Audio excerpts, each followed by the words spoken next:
Welcome to the inaugural BYF Virtual Conference. We're excited to have you join us today for our program.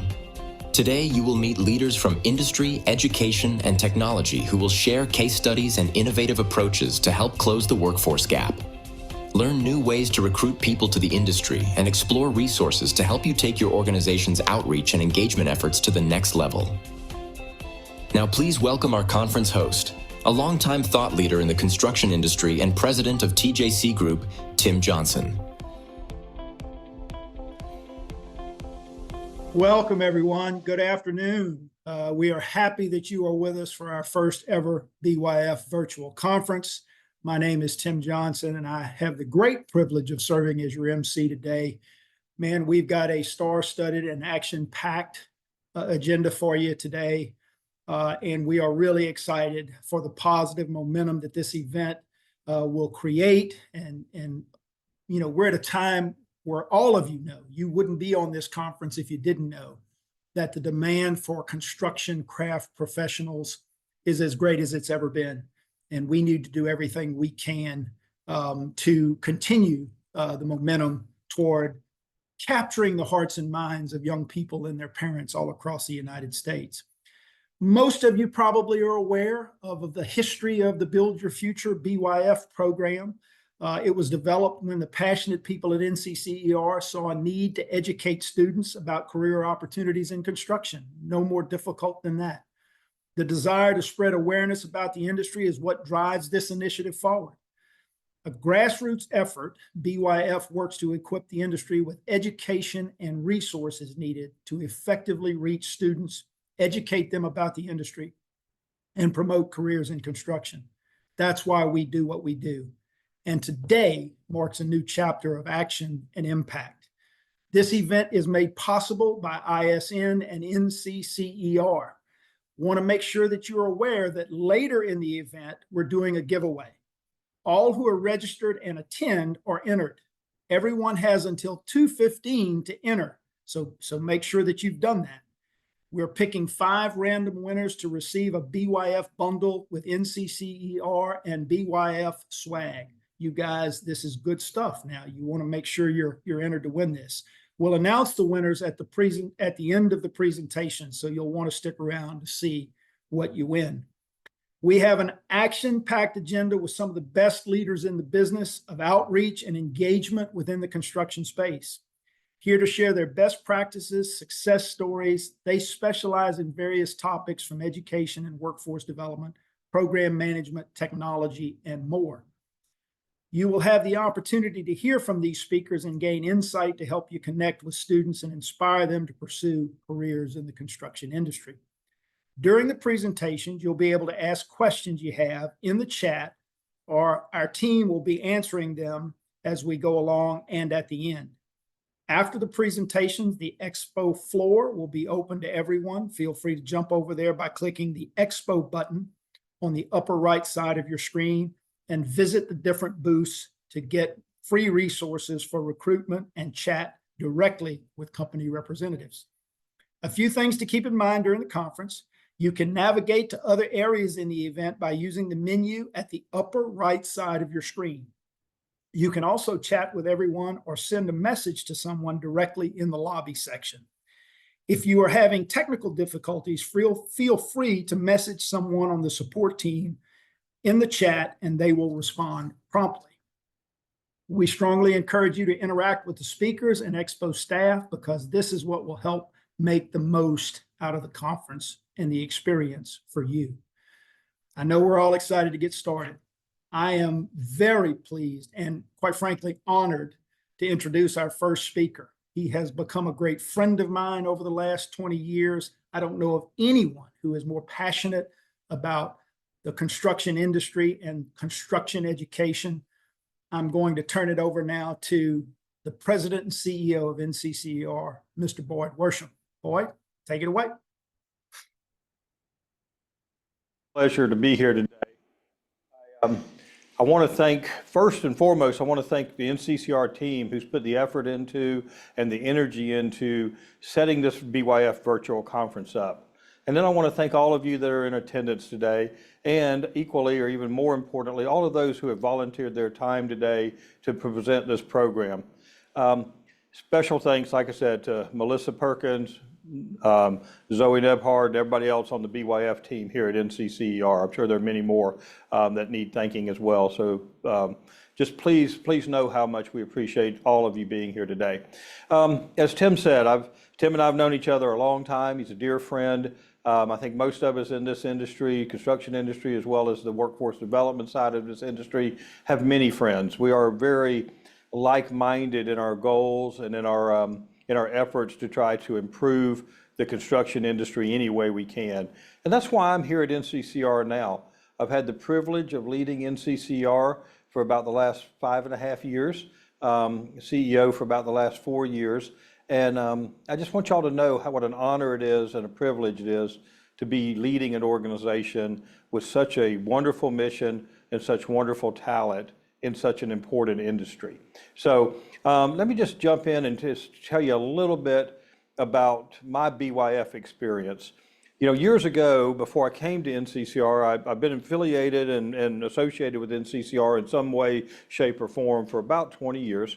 And years ago, we did some really innovative things with BYF that I was privileged to be able to go into classrooms in my community, the communities around Jacksonville, Florida, where I still live, and go in there representing my employer at the time, the Haskell Company, and use those BYF materials to get people excited, particularly high school students at that point in time, really excited about the construction industry and the careers it offers. And the tools were extremely beneficial, extremely useful, and quite frankly, very effective. And I really enjoyed that. And I would go into those classrooms and I would talk to those students. I would show them all the different material that our team back then, Jennifer and others in our marketing team had created, and our BYF team had created, and found it to be super effective at explaining what we do in this industry to folks who really just didn't know or didn't understand. So I've always admired the material. I've always admired the BYF concept.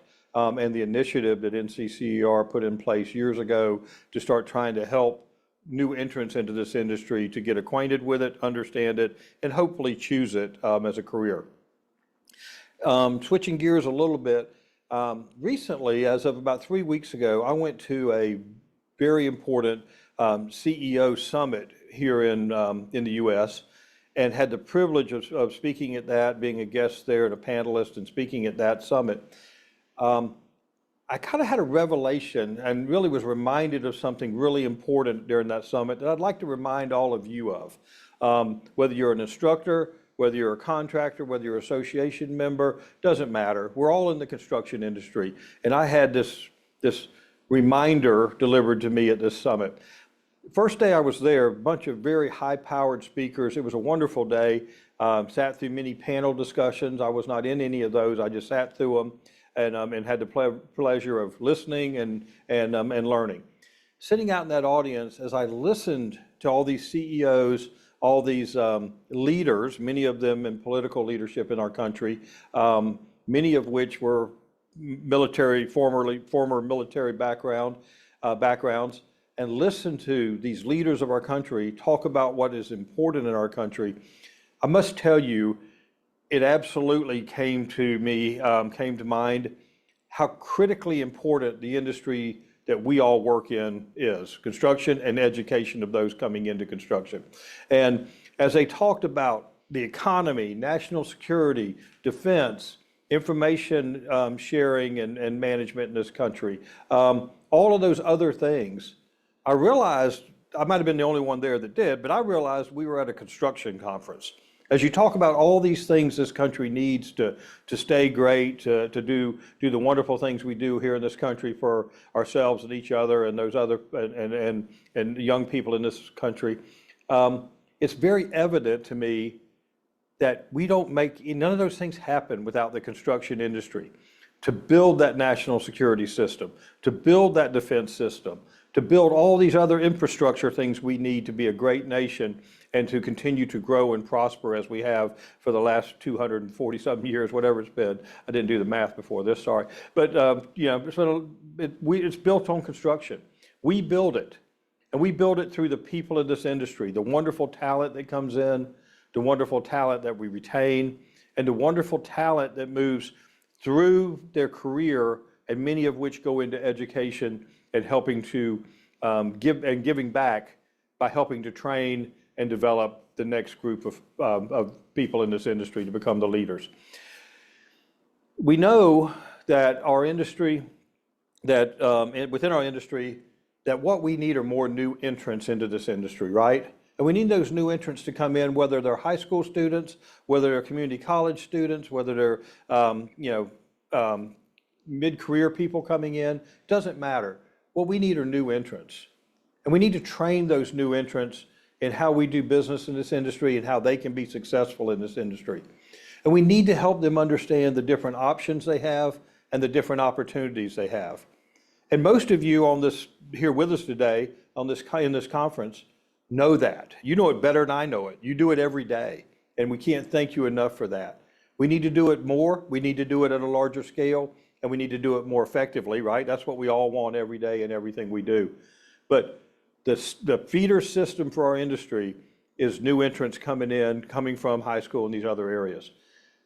What we do with that is critically important, right? We all hear occasionally where we lose somebody from the industry who comes in, gets disenchanted, doesn't connect properly, doesn't come in fully prepared to be successful. Well, every one of those is a loss for our industry if they are the right people for this industry. Right interest, aptitude, skills, all those other things. So I want to make sure that we at BYF and at NCCR help you to make those new entrants successful, to help them to get the career start they need, and to help them to have a expeditious and rapid growth rate in the industry commensurate with their skills and their efforts. So we at NCCR are absolutely focused on how we do that. We work really hard to create the materials you need to train, educate, and improve those folks, to upskill those that need it.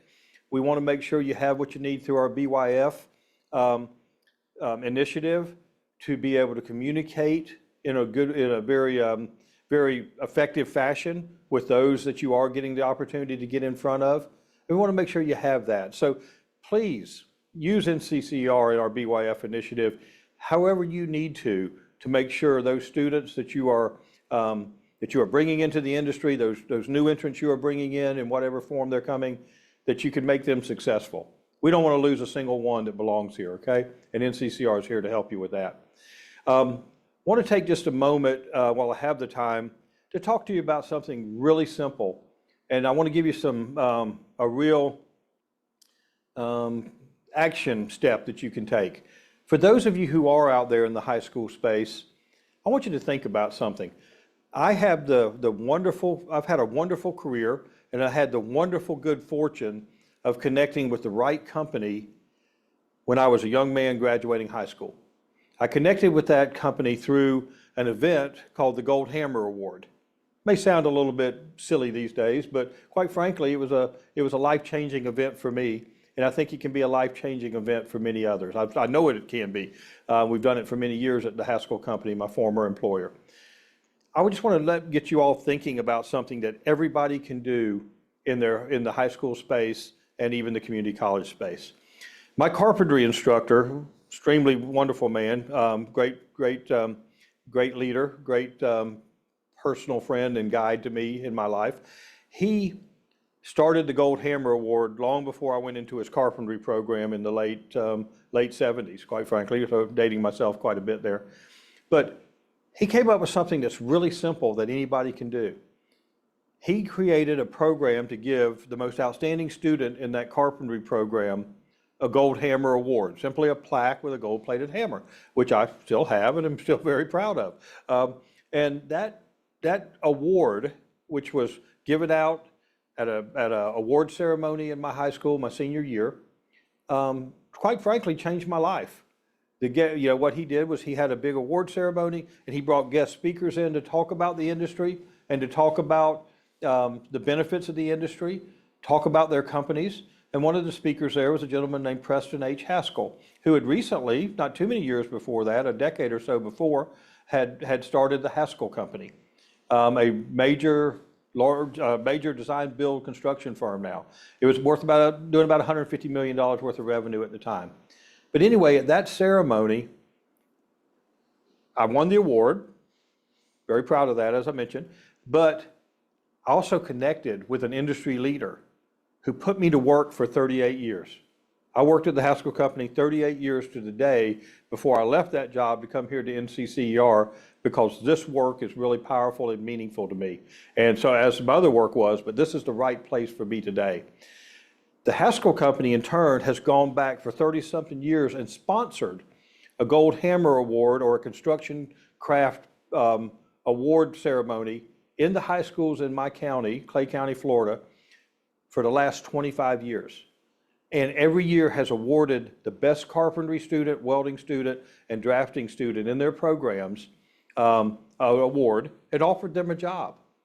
Doesn't sound like a big deal for a big company, right? But that has added up to a lot of wonderful talent who now runs many pieces of that organization. You don't solve these things one day at a time. You solve them by getting involved, you solve them by doing things consistently, and you solve them by going out and making people aware of the ability and capabilities your organization has to help them have a wonderful career. So, love to talk to any of you more about details of that program, connect you with the people at the Haskell Company who still conduct that program every year. But I just heard the other day something really encouraging.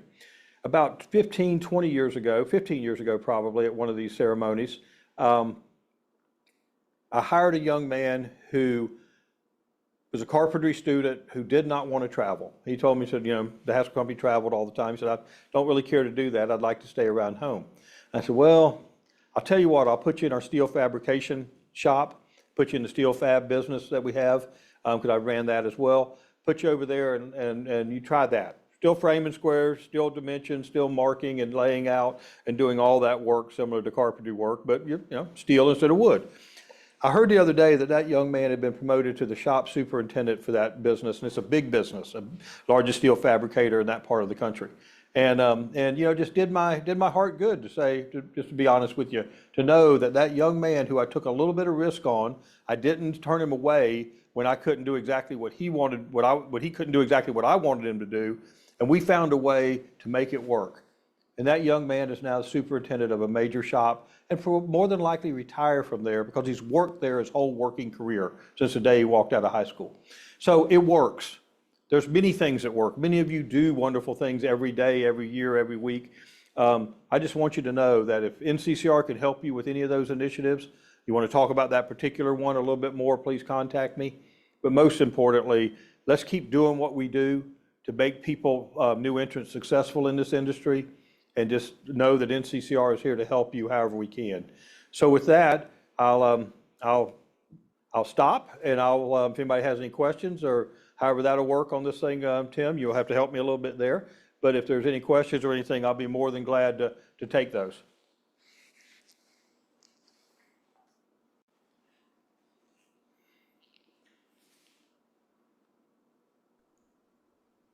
All right, Boyd, thank you. I do know that we'll be getting questions and comments in as we go, and we'll keep moving those along. It occurs to me, Boyd, that you have ascended to the highest levels of the construction industry, an executive at a major commercial construction firm in the U.S., now the president and CEO of the NCCER.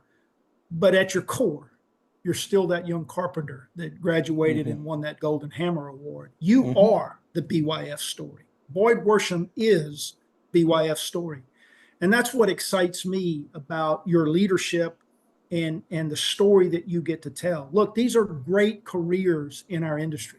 These are not jobs on a project, folks. These are careers in an industry. And a construction career can be eminently fulfilling. And that's why we're all here, right? That's why we're all here, because we want to lead young people and their families to these opportunities. What do you think, guys? Drop your reaction to Boyd's success story and the questions in the chat. We'll get to them as quickly as we can. It's just an inspiring story, Boyd. So thank you for that presentation. Yeah. Yeah, Tim, could I interrupt you just a moment before you please, cut me off? please. And Melissa told me not to do this, but I'm going to do it anyway. One little thing, at one point I really want to make, I'm going to ask all of you to think about something. When you deal with these new entrants into this industry, do not talk to them as if a craft is the end game. My carpentry instructor told me he was teaching me the business of construction so I could go out and run big projects. It never occurred to me. I am a carpenter and I also have an MBA, but if I only hung one shingle out tomorrow, it'd be master carpenter because I'm proudest of that and I work the hardest for that. But we need to quit talking to people in this industry, new entrants coming in, like the crafts are the end game. The crafts weren't the end game for most of us on this call. They're not for many people. They can be if they so choose. But let's talk to people about long-term careers and the progression and the opportunity for that progression in this industry. And I'd just love to add that. And I'd like to make everybody think about it. Nobody wants to be a craft person. Very few want to be a craft person forever, but they will always be a craft person. So let's help them understand how to move into foreman roles, assistant superintendent roles, superintendent, project manager, wherever it takes them. Entrepreneur, business owner, doesn't matter. But I just really want to make that point before I depart this session. So thank you, Tim, very much for helping us with this session, and thank you for your friendship and your guidance. Boy, thank you. That's if that story is not inspiring to you, if that story is not about a career in an industry, not just a job on a project, I don't know what is. So thank you again. Remember, guys, we've got moderators in the chat ready to answer your questions. So keep them coming. Keep your comments coming. Those are critically important. We go from one passionate powerhouse person in the industry and who's an executive at NCCER to another one. My friend Jennifer Wilkerson is the vice president of NCCER.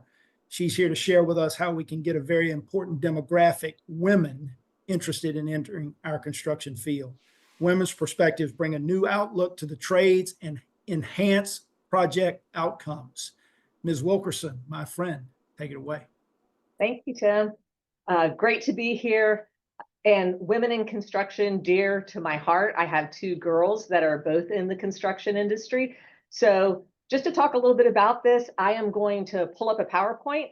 It was a PowerPoint with a lot of research and data that went from a 45-minute presentation to a 10-minute presentation. So hopefully I won't rush it too much. Sorry. Hopefully I won't rush it too much. Let's see. Make sure it works. Oops.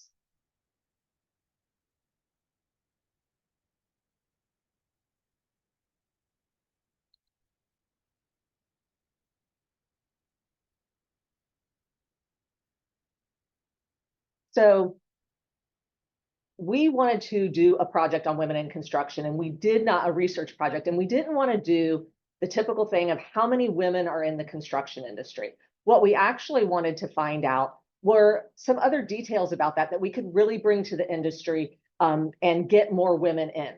So the first thing that we did was we came up with, what are our questions? What do we want to answer? And we came up with 3 questions we kind of dove in about, and that was what unique qualities do women bring to project sites and to companies? Why are women significantly underrepresented within the trades? And then also, what can contractors do to better recruit and retain tradeswomen? And we all know that although there's about 11% women in the construction industry now, we only have about 4% that are actually in the field as craft professionals. And that was something that we really wanted to dive into. So we did focus groups, and we actually met with 176 tradeswomen across North America and had focus groups and sat down with them. We also sat down with their managers. We sat down with other people on the project site. We also did a survey that we did with Ambition Theory, in which we had 770 people participate, with 272 of those being tradeswomen also. We also went and looked at Construction Industry Institute and some of their research that they had specifically done with craft professionals. And so all of that kind of culminated into this report. The report's longer. It's absolutely on our website. There's even a call to action guide that you can check out, and I'll put that address up in just a minute. Here's what we found out. there were not huge surprises, but verbalizing this and talking about it as I've gone across the country and talked to people, it is really important. So one of the things that everyone talked about is teamwork. That women just have this innate ability to get the people around them involved, to be very positive about things. And in fact, with Construction Industry Institute, they had done a research paper in which a research survey project in which they had surveyed 2,780 people, I think is what it was. It was predominantly men, although there were a few women that participated in this also. And they asked questions about their productivity and their absenteeism and their quality of work. And what CII found out was that the crews that had at least one woman on the crew, actually the men rated themselves higher in each of those categories. And what we're finding out when we talk to people is, again, there's something about a woman being on the project site with you, being in your crew. Women just naturally pay more attention to what's going on. And I always use this example. My husband's been a welder since 1988. And I can guarantee you, my husband has never walked up to somebody on the crew and said, "Hey, are you okay today? I noticed something's wrong." But that is something that women do. And so in a time where we're really trying to focus on total human health and we're really looking at everything in construction, I think this is something that's vitally important and that people agreed that we talk to. Attention to detail. We talk about this all the time. Here's the perfect example that I can give you of not only paying attention to detail, but following the prescribed process on a project site. Is that we get something, I order something offline, and my husband starts putting it together right away. I get out the directions. I want to make sure all the parts are there. I have to go in the order of the directions, and I drive him absolutely crazy.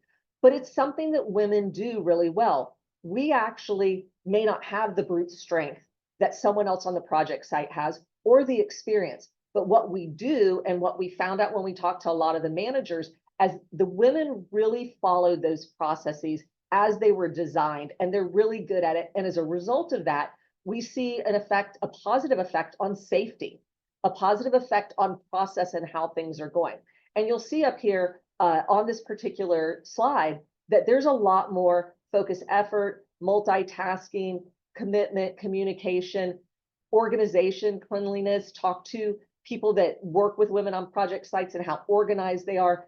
So again, I think it's interesting just looking at some of the unique qualities that women can bring to project sites and organizations as a whole. So then we started looking at what are some of the things that we have to address in our industry.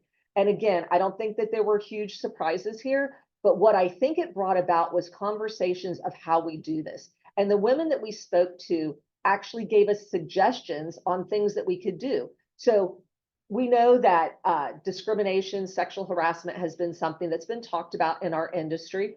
And interesting enough, what we heard from some of the women and some of the companies that we talked to is it's really about committing to a policy. It's really about making the policy public about discrimination and sexual harassment, making sure it's on project sites, making sure from the top down, everybody knows the policy and it's there, and you stick with that. And what we found out is there's some really great contractors that are really holding true to what they're saying that they will not tolerate on project sites anymore. We know that we need women. We need everybody to come to construction. We have a labor shortage. The demand is great. And so not only do we have these unique qualities they can bring to you, we have to also look at some things that we can change on our project sites. One of the organizations we talked to even said that they hired a third-party firm to get complaints from the field and vet them and then bring them to the leadership of the particular organization. And we thought that was a really interesting way to look at that. So again, that's one thing that the women talked about. You know, we need to do better in this. This is something that we need to look at.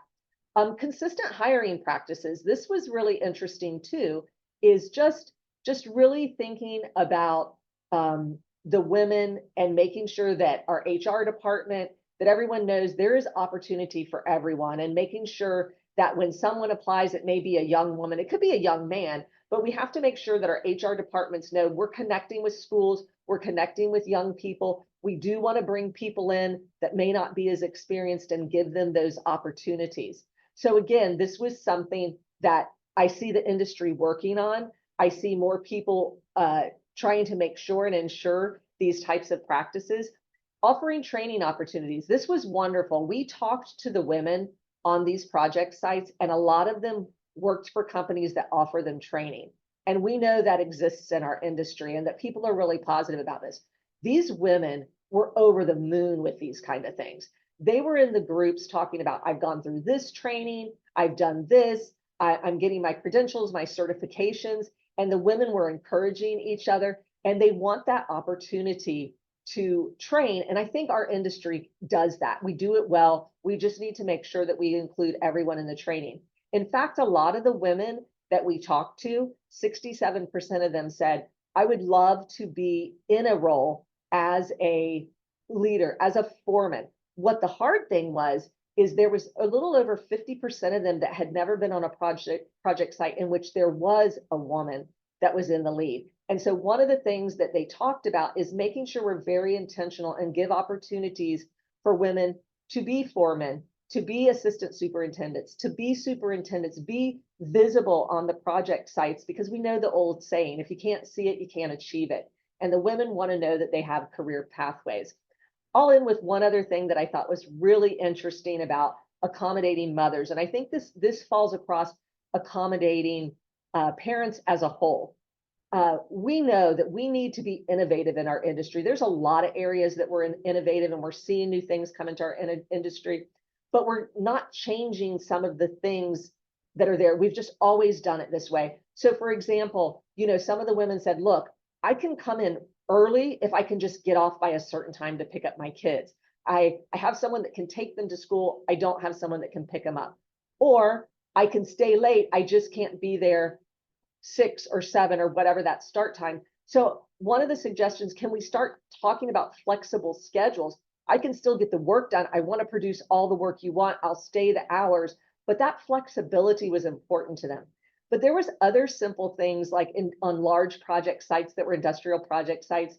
They said, look, I get done in time. I just can't get out of the gate in time. Is there a way that you could do parking for mothers, for parents that are a little closer? So there was a lot of simple things that they talked about. And again, as I'm talking in the industry and great conversations are coming up, these are things that we're seeing.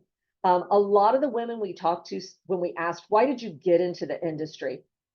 A lot of them said money. It was a good paying job and I needed this, a lot of them single moms and stuff. And this was the opportunity. But why they stayed, when you want to talk about retention, they stayed because I have training. I'm proud of what I do. And so those are some of the things that I kind of classify, and here's the good news that's going on. Number one, there's opportunity just because there's an increased demand. Number two, perceptions are changing. This has been a male populated, some people say male dominated industry, but perceptions are training. I've talked to the companies that are doing this, that are actively, and I think they are going to be the companies of choice, right? We have to become an industry of choice. We have to go to our project sites and make sure they're projects of choice so people want to stay. And I think that goes along with the improved workplace culture, that people are paying attention to these things. And again, these women were so loyal to these companies that had invested in them. Talked about the high pay, but also the interesting thing, and people see this in a lot of places, there's a low pay gap. So the pay gap of women and men in a lot of industries on average is about 81% difference there. But in construction, women make 94 to 99%. The pay gap is much smaller in the construction industry because it's about productivity. It's about what you can get done, the quality of work, the safety of work. And then, like I said, the women they wanted to be able to tell their kids, Mom built this. And we hear this all the time in our industry. I built this. For a woman, a lot of these women were like, this is the first job that I've had that I could share with my kids and talk about how happy and proud I am. So there's a lot here. This is the website. If you just go to nccr.org and you go over to research, you can get right into the women in construction. So there's obviously a much bigger, longer report and paper, and there's also a call to action that you can see there. So there's a lot to see. So hopefully you'll go and visit that, and hopefully I've said something that is resonating with whether it's contractors or teachers or it's students or associations. You know, hopefully you see construction needs to be the industry of choice. This is our opportunity.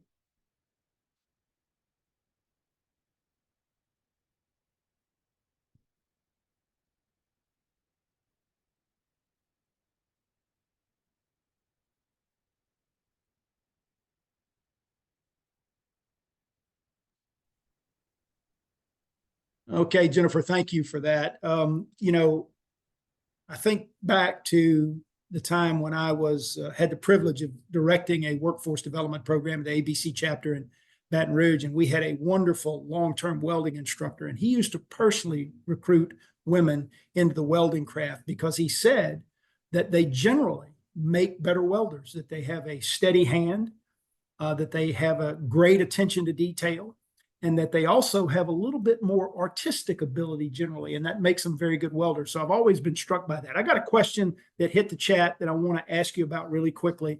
And David Beerworth, I hope I'm pronouncing your name right. Thank you for being with us. But David asks, he says, I wonder how military integration with women that was conducted back in the 70s and 80s, how has that changed the culture, and how has that at all helped recruiting in the construction industry, or can we utilize that somehow?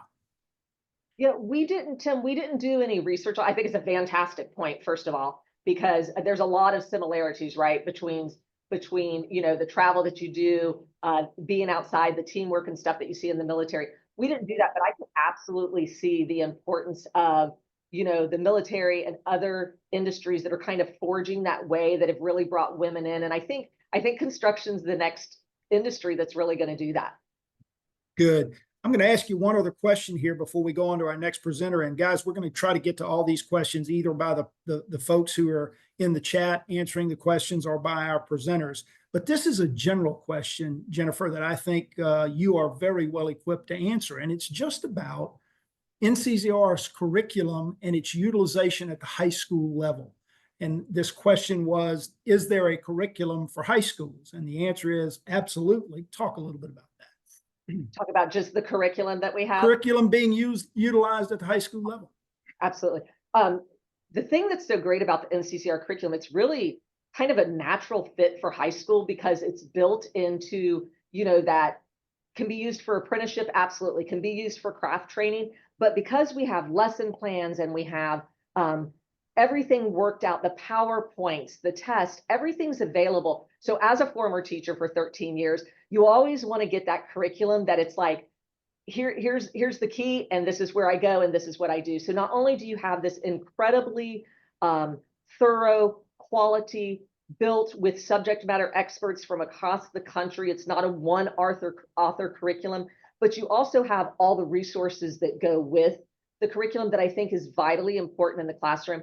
And finally, the other thing I would say is the performance element. I think there's two things that set us apart besides just having the quality curriculum. Is number one, we require performance. And so I think it's so important to make sure, you know, application's everything. And in our industry, it's absolutely everything. But we also find students learn better, whether it's math, whether it's science, if they can apply those things. And so that's something that I think is great. And then finally, because you have an industry recognized credential with the curriculum, then you can get Perkins funding. Your students have these portable credentials where they don't have to start all over when they get out of high school. They can actually very nicely go into industry, go into an apprenticeship program, go into a community college, whatever it might be. All right, and a couple other quick points there is that in most states, NCCR curriculum is approved for actual credit toward graduation. So if you are in most states in the country, in fact, it may be all at this point, I don't know, but certainly in most states, our curriculum is approved for as an elective that can actually lead toward credit toward graduation, which is a great thing. And then I know, based on my engagement, that there are some wonderful things coming in a builders program that may be very applicable toward high school, and maybe we'll have a little bit of time that we can talk about that later. One other question for you before we move on, and I was criticizing you backstage because I thought you were going to run long, and then you dropped off, and now I'm making you run long with these questions. But here's a good one. Your fault, Tim. It's all your fault. Yeah, there you go. Here's the last one. How do we get plants and or contractors to partner with local daycare centers to provide childcare for travelers working 12-hour shifts? Critical to attracting more women into our industry. This was a big one for us. And one of the things what we did to try to make that easier is in our research, we actually reached out to some of the nationally recognized daycare companies. And so we have this in the appendix that's in our research document. And so we found KinderCare, Bright Horizons, and Learning Care Group. And all three of these organizations help companies get tax credits for this. They provide pickup and drop off early and late, and they have daycare and they partner with them. So what I think that we need to do as an industry, we need to make that connection. And that was what we were hoping to do here, is to take the mystery out of it and say, here's organizations we vetted, we talked to them, and they are willing to work with the construction industry. Excellent. A couple of quick points from the chat. I think it's Lee, and I hope I pronounced this right, Konovsky, says buying gloves and overalls and everything that fit women is an important step. We got to think about that as we are attracting women into the industry. They can't wear the men's PPE, certainly. And then Daisy Rodriguez says, as a woman in construction, I can really feel the impact of this issue.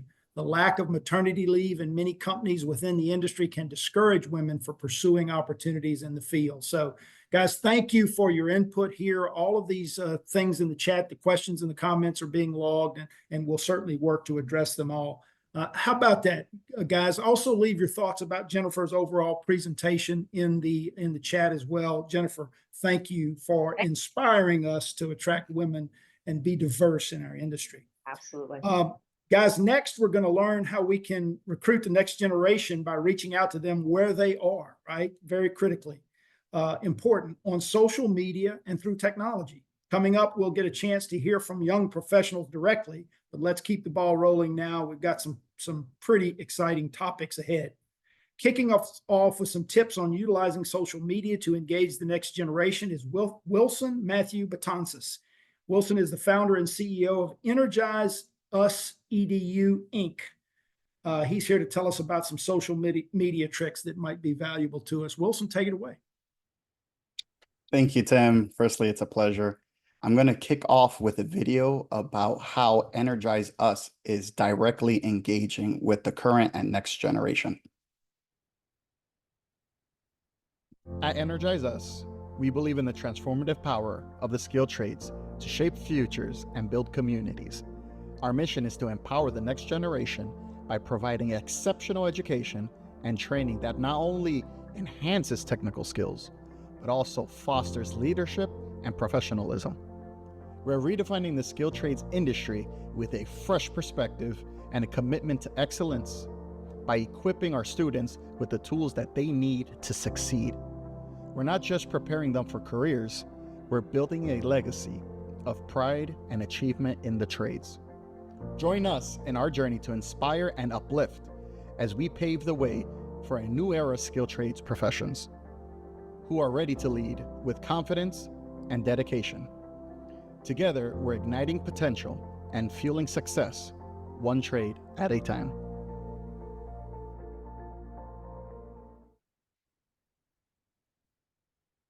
So thank you, everybody, and good afternoon. My name is Wilson. I'm with Energize Us. I'm the founder and CEO, and together we're empowering generations by building builders and leading leaders towards the skilled trades.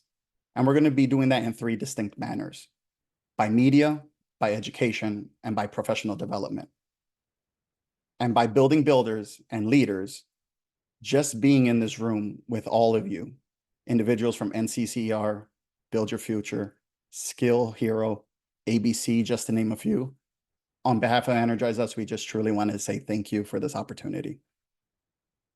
So now we come into the skilled trades. I myself am an electrical contractor based in the Northeast of the United States, and I started energize us because I see the full potential of what the skilled trades have to offer.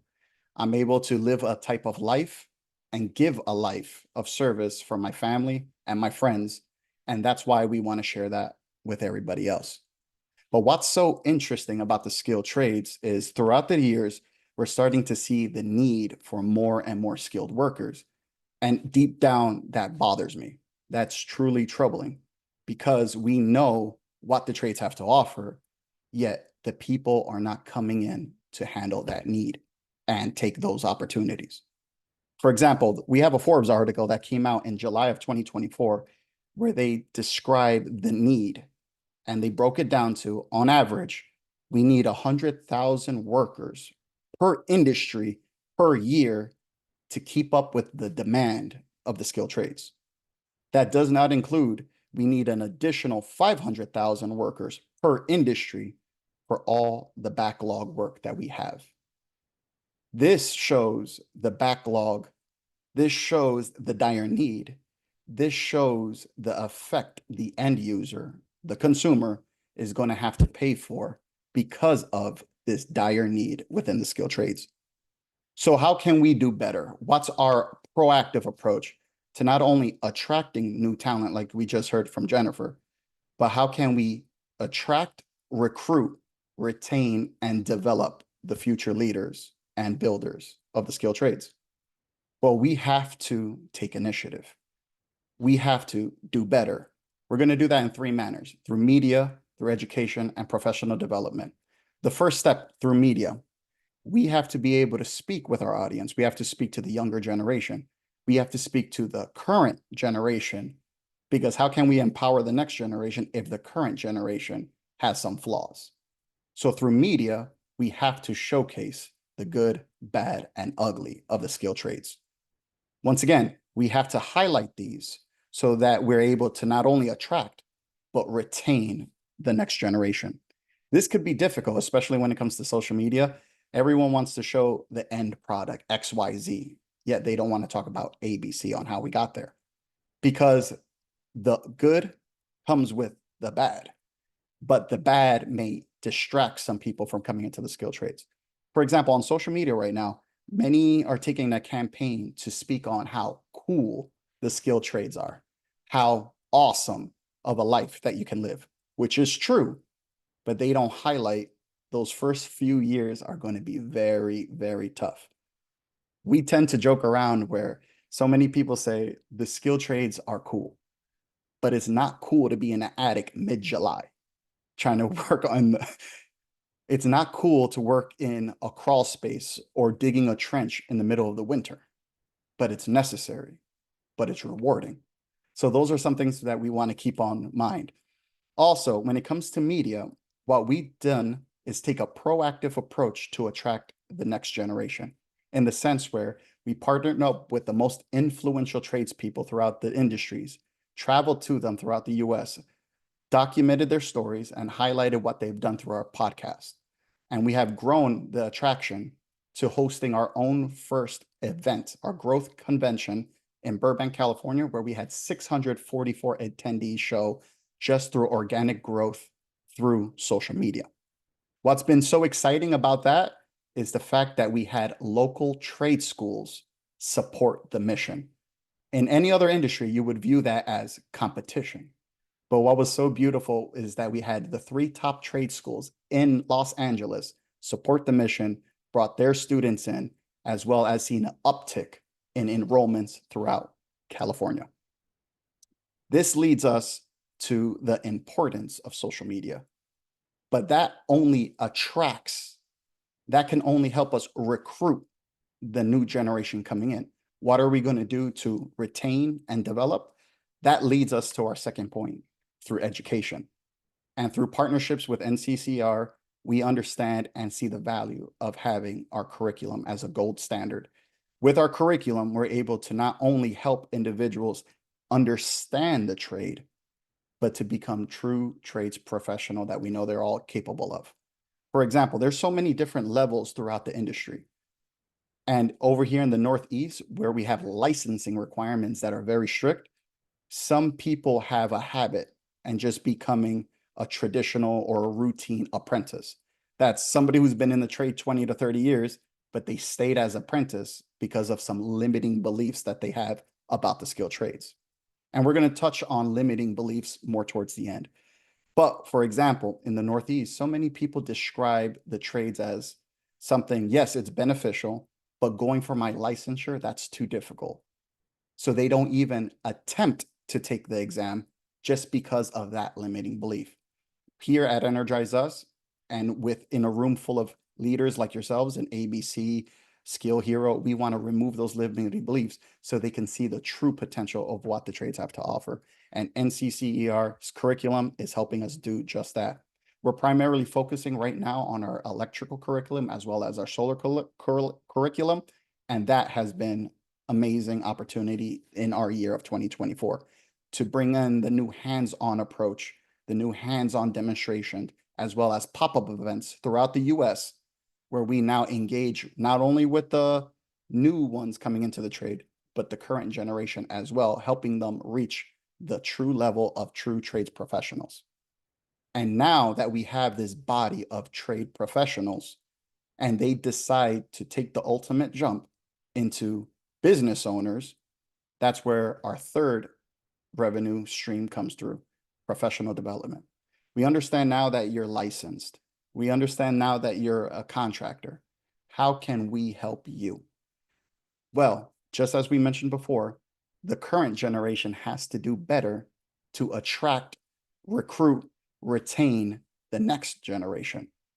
Because what happens if they come in, the job's difficult, the job has long hours, and they don't have a leader in front of them, they're eventually just going to leave and look for different opportunities. So as much as we want to put focus on attraction, most importantly, we want to make sure we can retain that workforce, and that's by developing other leaders. We understand as a contractor, so many of us fall into another limiting belief of we have to focus on the work solely. But as contractors, we understand there's hard skills, there's soft skills, and the exceptional few focus on self-development. Those three concepts have to work hand in hand to become a skilled trades professional and leader within our industry. And just once again, referring back to NCCR, curriculums like the project manager course, excellent. How to train a foreman. These help not only focus solely on the skills, but also on the self-development that you have to be able to lead these individuals. So what are some of the limiting beliefs that we hear in the industry? I think one of the highlights that we've heard as we travel throughout the US and interviewing the most influential tradespeople, one that sticks with everybody, I think, is when everybody says, everyone had that one boss that always said, son, I've been doing this for 30 years. And I think that sticks with everybody. But just because you've been doing something for 30 years doesn't mean you've been doing it right for 30 years. If you've been doing something for 30 years and no one's corrected you, how can you become more efficient? Those are some limiting beliefs that just because you've been doing something with time, it equates to value. And that doesn't always align. So we want to make sure we remove those limiting beliefs and be able to focus on self-development, professional development, working on your team rather than working on your business, in your business rather than on your business. Another limiting belief that we hear is when it comes to regards to licensure, that licensure is too difficult. We've had stories from the most influential tradespeople once again state, I wasted 5 years of my life staying as an apprentice because somebody told me the license exam was too difficult. And then when asked, did that person take the exam? He goes, no, he never took it. He just passed off another limiting belief he heard from somebody else. So there's these limiting beliefs in the industry that are holding people back from reaching their true potential within the skilled trades. And to combat that, we need more builders, we need more leaders who see the true value of what the skilled trades have to offer. And then we have to continuously take our proactive approach through education, through media. So these are just some 3 topics that I know each one of you can thrive in your business grow the curriculum, because as a whole, we should view a community rather than competition. We have, once again, many leaders just in today's panel, ABC, different organizations, who at the nuclear level, yes, you can say is a competitor, but at the end of the day, the need within the industry outweighs everybody. So we need these workers, we need these builders, we need these leaders to keep pushing the industry forward. So I just wanted to recap with those 3 points: through media, through education, and professional development. With these 3 areas, anybody can attract, recruit, retain, as well as develop their own set of leaders. I'm going to kick it back to Tim, and I appreciate each and every one of you for your time and the opportunity to speak here today. Thank you, guys.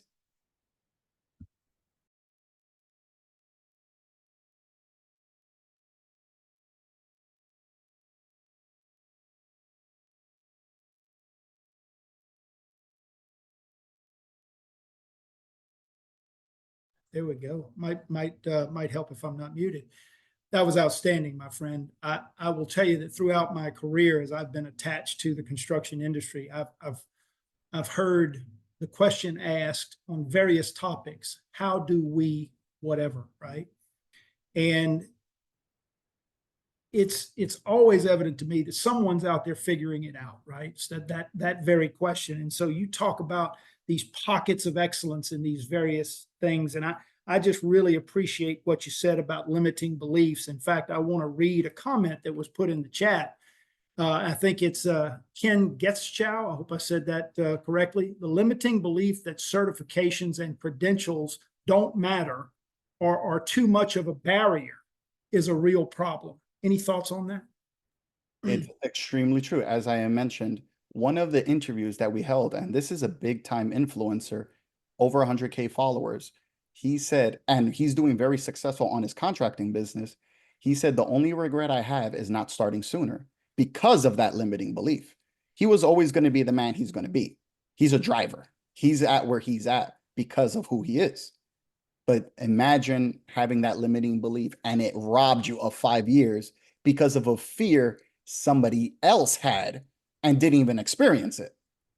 He says to this day, that was his biggest regret, listening to somebody else and finding out that person didn't even take the exam for himself. And we have to understand, we need more skilled labor. We need more true trades professionals in that aspect. 100% I agree.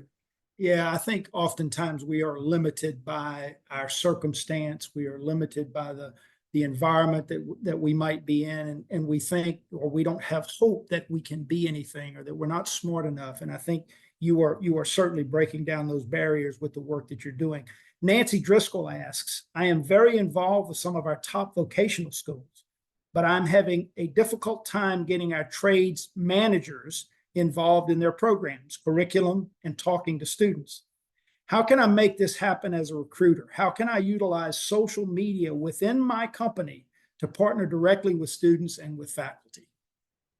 I love that. And that focuses on the third topic, professional development. We need leaders to lead.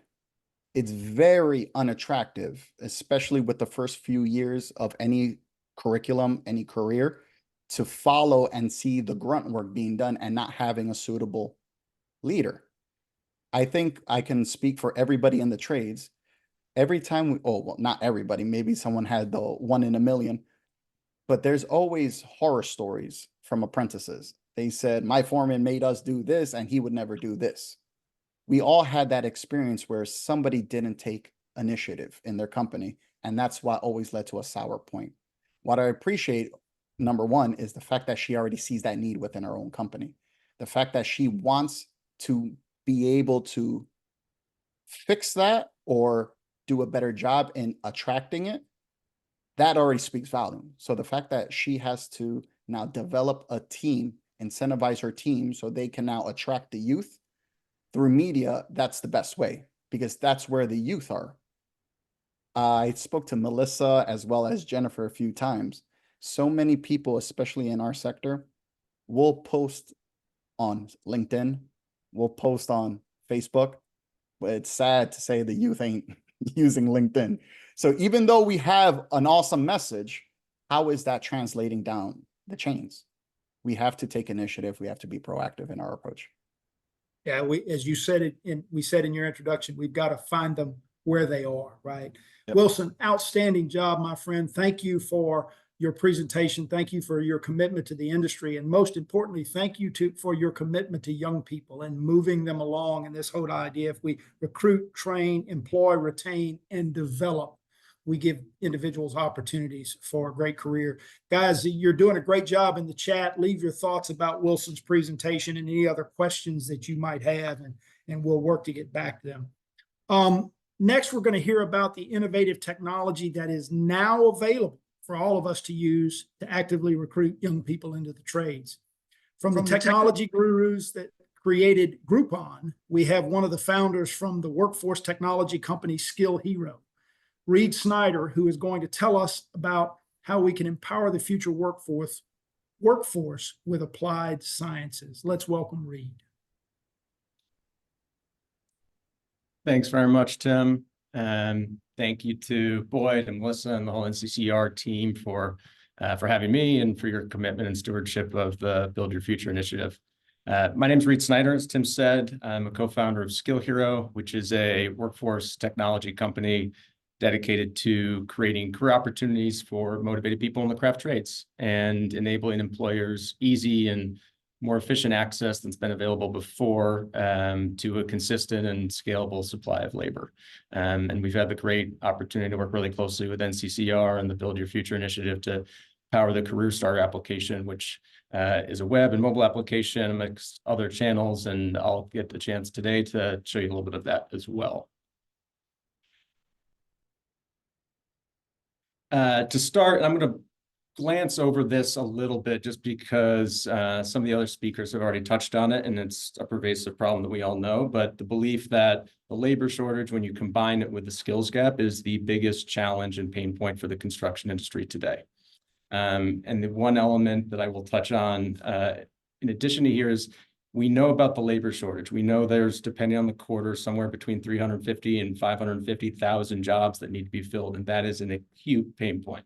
But I do want to bring up also that it's not just a quantity problem, it's a mismatch of a skill issue. And so we need to be able to better facilitate and match workers with the careers of their choice throughout that career life cycle. And the fact that it's about retention. So this trickle-down effect of accessing the right labor pool and then being able to connect them over time and maintain retention within the industry is something that starts at the very beginning.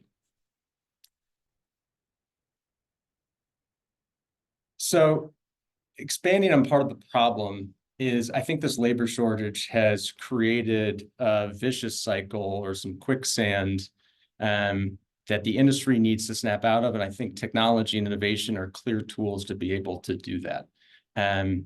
This is a massive problem, not just at a macro level in terms of our national interest, our economy, our growth, our infrastructure, but also on the micro level. How do we help individuals access rewarding careers? How do we help them better understand what they can achieve and actually help them achieve that? How do we help companies be more productive and support their communities? And this is why BYF is so important and why tech innovation in this space and then the adoption of that tech innovation is critically needed.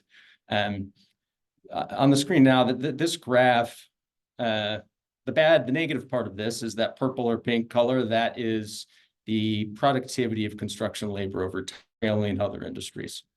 And it's not necessarily going down, but it is in terms of relative growth. It is going down in recent years. So how do we do that? And how do we think about this? My interpretation of this graph, it all starts with labor shortage, and then this cycle starts. Firms are forced to hire because they need workers. They're forced to hire people that maybe lack the necessary training and expertise for those careers. That then leads to high turnover. Maybe this career wasn't what they thought it was because they didn't understand what they were getting into, what they need to do in terms of certification and training and timelines. That high turnover creates churn and then limits the long-term development of workers in the craft trades. In turn, that turnover from the employer's perspective drives fear. If I'm not finding the right people, if people are leaving quickly, why should I invest in my talent workforce? fear can prohibit innovation and progress in any industry. And then it creates fragmentation and the cycle starts all over again. So this is something that is really mission critical, but very solvable. And if we can turn this around, I think it was in 2022, construction productivity essentially left 40 billion on the table in the US. That is an immediate gap and a massive gap that if we can just stop this cycle and turn it around and create a virtuous cycle, then that is the immediate opportunity that we have in front of us in the industry. All the bad stuff's over. All my negativity is over. These are daunting problems. People are here because of these daunting problems, but these are imminently solvable. If you break them down and kind of think of some first principles thinking. So on one hand, there's this narrative that is 4, 5, 6 generations long that four-year college is the only path to success. We have the data, we have the track record, that is false. How do you present that narrative and perpetuate that at a young age to potential career seekers? And doesn't just need to be the financials. This graph is from an NCCR presentation earlier in the year. Doesn't just have to be the financial element. You know, Boyd talked about how do you create entrepreneurs, and that's one of our aspirations. How do you take someone who's in high school, get them access to the Career Starter platform, get them started in the trades, and then over time they become a GC and run a large business themselves. Like that's an entrepreneurial story. Part of the narrative is now the only non-4-year graduates that are successful are billionaire technology entrepreneurs who dropped out of Stanford and started a big tech company. That doesn't need to be the only entrepreneurial path. And the trades are an incredibly clear way to get there. We just need to have a bigger voice. The other side is, you know, how can we improve the workflows and tools? This came from an ABC study, but from this year, and essentially said, in terms of deploying education, in terms of accessing early potential career seekers, going to job fairs and the like, 70% of respondents said the main challenge they have is time. They have busy schedules. And I bring that up here not to say that anyone is lazy, to suggest in any regard, you know, we all can empathize with the lack of time. But what people don't lack, or what people do lack in the industry, is the proper tooling. It's a very simple thing. If we can break it down and say, hey, we're going to solve for this workflow with technology, that's going to save your HR team considerable amount of time and just paperwork and back and forth. We're going to de-risk some of your compliance and safety practice by knowing ahead of time that we can get the right training in front of the right types of people. So this isn't like time is everyone's most precious resource, but we can solve for this really easily through technology. To kind of go more top level, one, this is a cool picture, but to think about like, how does innovation actually happen? Like, what does technology look like for me? What does the industry need to be doing? This is an image of SpaceX Raptor thrusters from Raptor 1, which I believe was 2016, to Raptor 3, which is the present day model. And my main point here is you have to get started. The industry has to really push forward and buy into it. Your first iteration may look like Raptor 1. It may look like it has tinfoil and duct tape and a widget here and a bolt there and pipes there. It doesn't look pretty, but you're on the playing field and it works. And it may not work in what your vision is. It may not immediately drive, you know, certain ROI, but you're playing the game. And over time, in this case, you know, an 8-year period, you're left with something that looks like Raptor 1 or Raptor 3, excuse me. So my point here is, if you have to get started, and if you get started, then good things can start to happen. You don't have the paralysis of fear or commitment of some upfront cost. So you're able to gain more data. If you have a product, you're able to better understand the actual pain points. We know that there's loss of productivity in terms of the hiring and onboarding and the workflows of HR within the construction industry. But what specifically are those that we can optimize for? That needs usage, that needs user feedback. So you need to get on the playing field in general.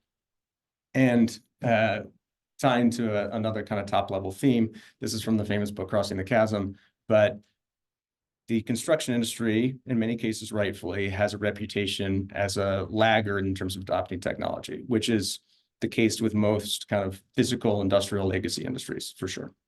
That is perfectly fine. And I think we're probably in this, like, there's been in the last 5 years more investment into construction tech, fintech, et cetera, around the construction space than ever before. And so we're in this like trough of disillusionment. Hey, there's been a lot of funding in here. There's a lot of new tech companies. But how does that impact my business? How does that impact my day? How does that impact my industry? I think we're now entering this kind of slope of enlightenment where you've culled the herd a little bit. Technology has been tested, it's been tried, it's been used a little bit. And now is the time to actually lean into what is the most critical problem. Because when we started Skill Hero, part of our observation was there weren't good solutions out there in terms of enabling a long-term talent supply. And this is how we think about kind of in 3 core buckets, that talent supply. So you have the talent sourcing, which is where we spend most of our time working with NCCR and trying to engage and create this new pool of workers, typically early entrants into the trades. Then there's the adjacent education component, and then that leads into workforce management over the course of a career life cycle. Within each of those, there's specific needs. There's what the status quo, mostly kind of fractured and stagnant, and then there's different solutions that we may have. I'm going to quickly go through some of these, and I'll show you some examples from the Career Starter platform. On the need side for talent sourcing, it's just awareness is above all kind of where we have to start if you're thinking about getting started. You know, when we were considering launching Skill Hero as a company and doing research in the space, one of the things that really stood out was, you know, I spent hours of Googling what was it like to be an X trade, how much money can I make, what trainings do I need? And it was really, really hard to find pertinent and actionable information. I probably found myself on any number of legacy Department of Labor websites that hadn't been updated a number of years. So if we can just create an awareness, what does a day in the life look like? What does a career look like within the trades? That in and of itself is incredibly impactful. Then we need to reach this net new talent. Every day, I think it's 5 people leave the trades and only 2 come in to replace them. So while we certainly want to focus on retention, we need a net new supply, especially if we want to not leave projects unavailable. So that is critical. The status quo is, it's kind of been mentioned already, but you have these 0 ROI platforms that don't fit the industry. So we talk with a lot of people who are like, I spend a lot of money on LinkedIn, I spend a lot of money on Indeed, I spend a lot of money on Monster.com, and none of them really bring me qualified work. Those platforms are just not built for the industry. We have the narrative that I mentioned, and then probably the best source of talent historically has been recruiting, but the economics of that third-party recruiting firms is very high and creates really thin margins. So what are some of the solutions? AI augmented transparent career exploration. I'll show you that on the next slide. How do we broaden our voice? And then what applications and communities can we build that are specific for construction versus being just large platforms? On the education side, we need to figure out how do we marry on-the-job training with digital training? How do we map that and create transparency so that you know that when you've been given a quiz or a questionnaire to someone who's 18 years old in the Career Explorer platform, that sticks with their profile so that you're then able to understand what are their goals, what are crafts that they're interested in, what courses have they taken. You want to be able to create this full, very transparent life cycle of someone's career in the trades. The status quo within education is a lot of things in a lot of different places. Paperwork, platforms, different distribution, lack of tracking, it creates compliance risk. Fragmentation, I would say, is the number one fear there. So if we can create this career map across individuals and a group of individuals, we can start to really pinpoint, okay, this person is entered as a carpenter, here's the courses and certification they have. We can then prompt maybe an upskilling initiative or maybe something else that is new in the industry or regulatory, et cetera. So if we can really map out what a career as a carpenter looks like as an example, then we can facilitate education at each step. And I'm going to skip past some of the workforce management, but that's kind of the end of this life cycle. How do we create as a firm, as an organization that's an employer, how do we get better insights into what the skills and certifications and talents of our actual workforce are? How do we know that if we have 3 projects coming up in 2025 and we need 12 carpenters for each one, how can we go to our pool of talent across those geographies that are pertinent and understand, okay, well, we're going to need a bunch of graduating high school students to be able to come in as apprenticeships for that project, as an example. So it's about creating transparency throughout. This is a little look at the Career Starter platform in terms of sourcing career exploration and driving it forward. So Career Explorer is what we feel is the market leading resource for students and job seekers, particularly at the entry level, to understand what construction is like as a field, what a day in the life, what skills and certifications and trainings are necessary to have a certain career, how much money you can make, how desirable is that career in terms of demand, and then also in terms of disseminating content. What does a day in the life video look like? What does a job or career opportunity look like for you, whether it's an apprenticeship, a training, or an actual job? And then we also try to power and facilitate a lot of omni-channel distribution. So we need to meet people where they are. There's a mobile application. We do a lot of emails and social media presentation as well. This is just an example of how we think about education. Again, the 3 dots on the top left, those are the areas that we focus on the most. But if you think of the blank spot I have on the bottom for training modules, that could represent anything depending on the stage of a person's career. It could be just informative questionnaires and games in terms of someone that's an entry level or looking at a career in the trades. As you move down the funnel, it may be an actual onboarding exam to better match with a firm. It may be onboarding training. It may be regulatory training. And then it may be upskilling as you get past. And then at the end of this retirement phase, we want people to be giving back. They should be the instructors in creating content for the next generation. There's a fundamental lack of a database of workers and the ability for them to track their progress, both from an employer and employee side. So we're able to do that entirely through the Career Starter platform. And this is just an example of the mobile application and on the backside. And in closing, I want to quickly just mention AI is everywhere, obviously. It's kind of scary. People attach it to everything these days, but it is having fundamental impact. And we think about powering and enabling the job site, not actually creating utility on the job site. To explain that we're not trying to help people swing a hammer, we're trying to enable the people to get on the job site to swing that hammer. And AI is powering all of these different components of the Career Starter platform, and creating a lot of efficiency in how we build the software, how we're able to personalize it and create content around it, and disseminate insights as well. So it is not scary. It is actually valuable at this point, and is having a material impact on our business and how we're trying to reach people in the skilled trades. And Tim, I'll go back to you.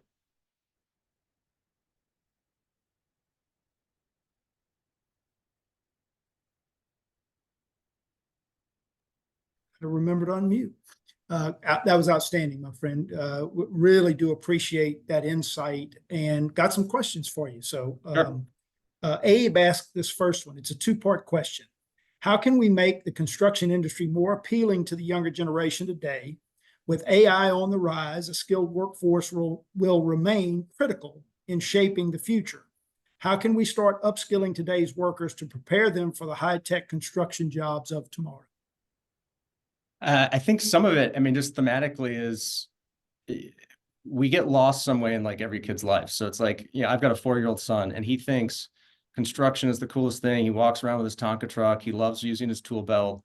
At a certain point, we lose that kind of vision of this is a cool job. I get to use my hands. I get to run big machines. I get to physically build the future of this country.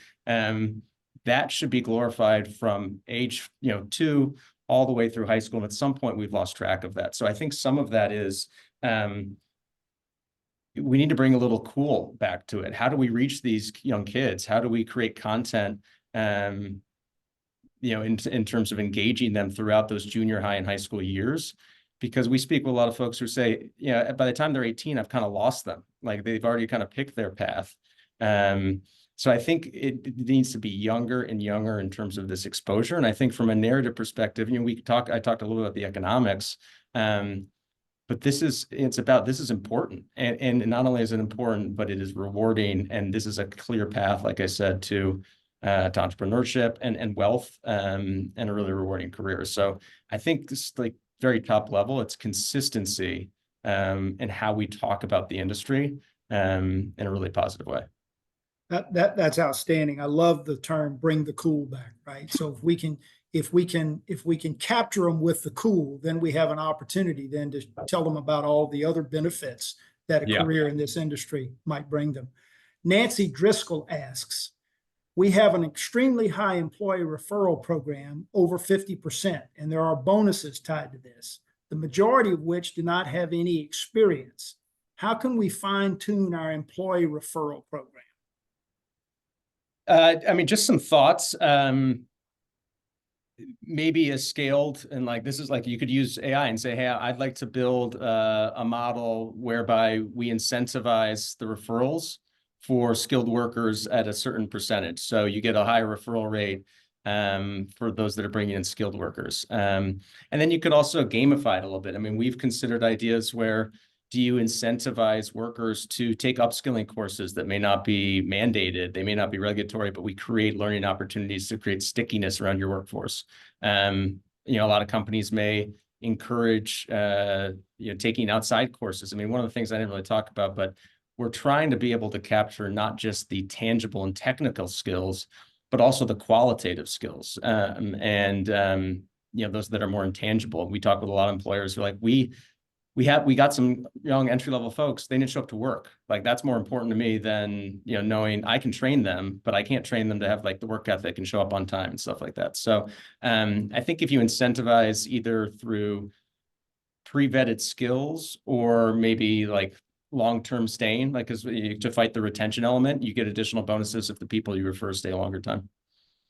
Outstanding. Reed, again, we are grateful for your time. We're grateful for the work that you're doing. Let's all work to bring back the cool, my friend. That's a good thing. Thank you for your presentation today. If you remember one thing, I'm glad that we can remember that. Thanks, Tim. Right. There's actually some comments in the chat about it as well. So we look forward to reviewing all of those. I hope all of you are signed up for Career Starter. The NCCR has made it so easy for us. There is no gatekeeping. We're all learning the best practices to train, to recruit, to bring in more craft professionals. So make sure you're checking out NCCR's Career Starter. I hope you're enjoying this conference. I hope you're learning. I hope this is beneficial to you. There's been a lot of work that's been put into making sure that it was great. So share your experiences in the chat. Continue to think about those questions that you have, and let's make this as interactive as we possibly can. I'm so grateful that BYF has brought the best in the business to speak with us today. Did you all know BYF has partners all over the nation that work together to spread the word about careers in construction year-round? Look no further than our fantastic partners in Indiana who are with us today to share their efforts and the outreach work that has been making a notable difference in solving the workforce problems and issues in their state. Please welcome Build Your Future of Indiana's Kate Walters. Kate.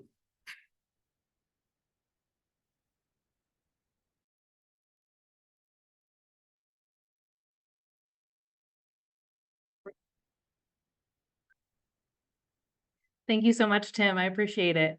I've seen a lot of things so far, even in the chat, and just some of the questions that have popped up regarding youth and how to get students to see those different careers and find the career within construction that might be for them. And so I hope I can answer some of those questions for you guys and share some of the information that we do here in Indiana with that Build Your Future umbrella. So I work for the Indiana Construction Roundtable Foundation, and we do a lot of things as far as the youth programming goes. So I want to share a little bit about our programs as well as some resources that you guys might be able to use for yourself. So the first thing I want to talk about is our ambassador program. So we really partner with industry professionals. This could be people in the field, these could be volunteers, advocates, and we really just work to pair those professionals in with schools that are looking for someone to speak to them. So different career fairs, hiring fairs, just even classrooms that are wanting a professional to come in and speak. Students go after careers that they are aware of, right? That are in front of them. That's why the top careers that when you ask a kid are teacher and doctor an athlete or now maybe a Twitch streamer. But they haven't maybe seen construction professionals in front of them. And so that's really what we're trying to do with this program, is just get them more face time so that they have a face, they see the people in front of them, and they can relate to that. The next thing we really have worked hard on this last year are discovery meetings. So having a staff member go in and talk with students. It's a 30-minute exploration meeting, and it just goes through construction, right? What are the jobs in construction? What are your interests? Where do they align? On a more individual level. And then if they're interested, maybe doing a job site visit, right? Getting them paired with a company nearby so that they can go see what that really looks like in real life.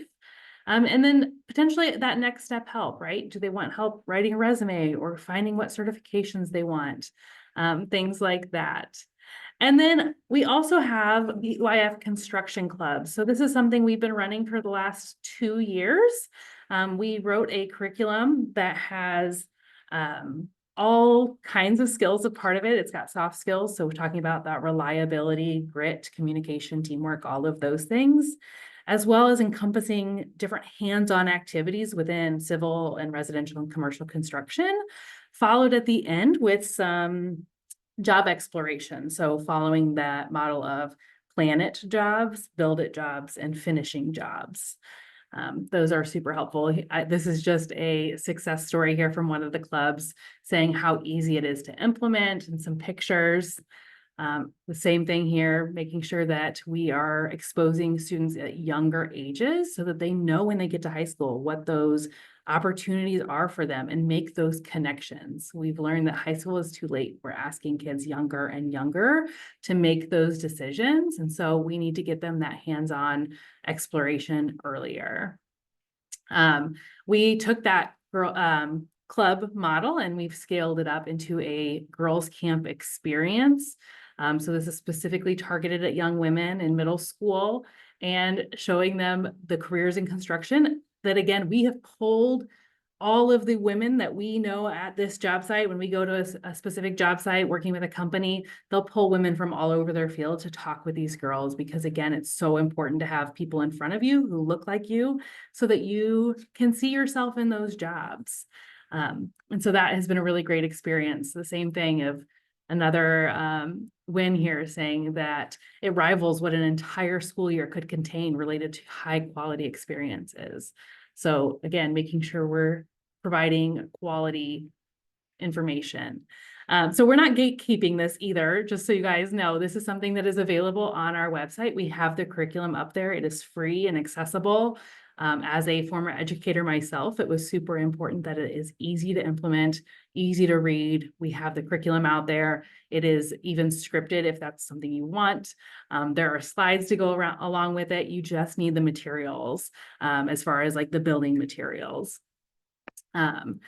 Some other things that we have on our website as far as resources, obviously we love to link back to that BYF national page.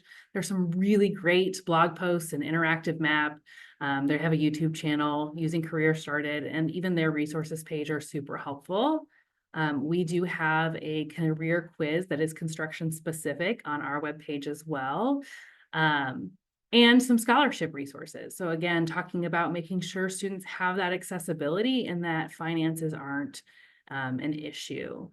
Looking at where those scholarships are available and how do we get students to know about them, because a lot of them are not being utilized, at least not fully.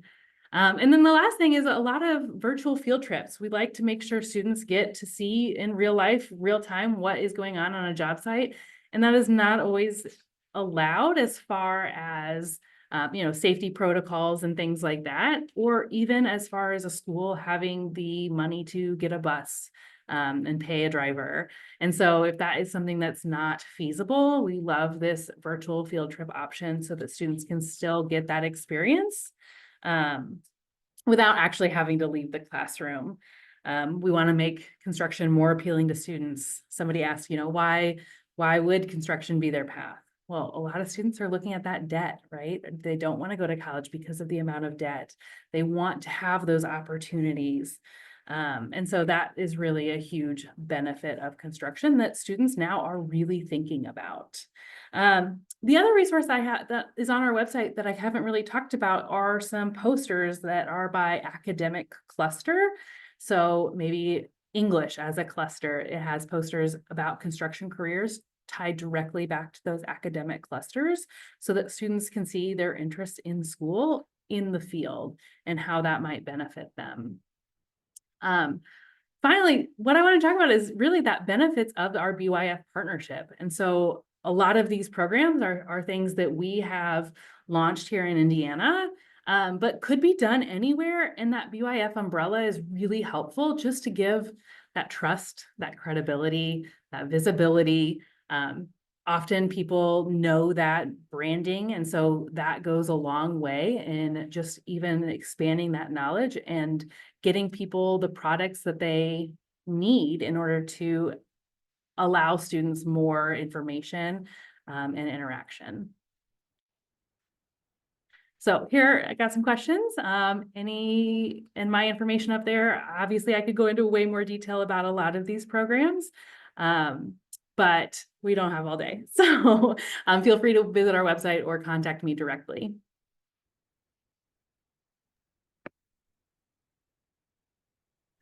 That is good stuff, Kate. We are grateful for that. There was a comment in the chat that I wanted to read because I thought it was really good. Melinda Lowe says, "I love the construction club model. We had our first girls camp this summer and it was more successful than we ever imagined. Wow. Thanks for sharing the curriculum. Keep being awesome." And Kate Walters, you're absolutely awesome. Any comments on that comment? No, we love the support. And again, it's for the students, right? We want to make sure that they're getting that access, and that is the most important thing. I do have a question here. What's your biggest challenge getting this program into the schools? Yeah, honestly, getting industry involved has been the toughest thing. Everyone is busy, and I think somebody earlier mentioned that as well, and that time piece.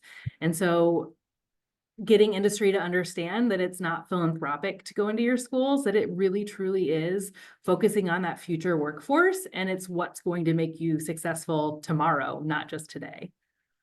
Yeah, it just makes sense, right? It's an investment in your future workforce. It's really an investment in your company. I mean, if you're not doing this sort of thing, I think that you are certainly not maximizing your effort to go out and recruit the next generation of construction craft professionals.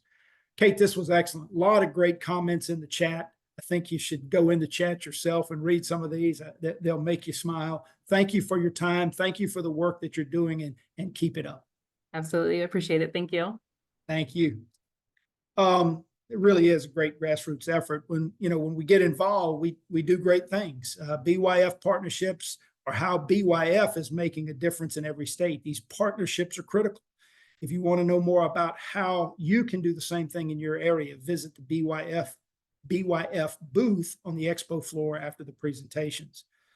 We saved a crucial part of what we're going to do for last. We have student apprentices that have benefited from the efforts of people like you in the industry that took time to recruit them. AGC Virginia's Courtney Baker, ABC Virginia's Darlene Hart, and LBW Community College's Chad Sutton are here to introduce these young professionals and share their stories. Guys, take it away. Wonderful. Thank you. Hi, I'm Courtney Baker. I am the Workforce and Training Director for the Associated General Contractors of Virginia. The AGCVA is a trade association with programs and resources that are all centered around advocating, growing, and connecting the commercial construction industry.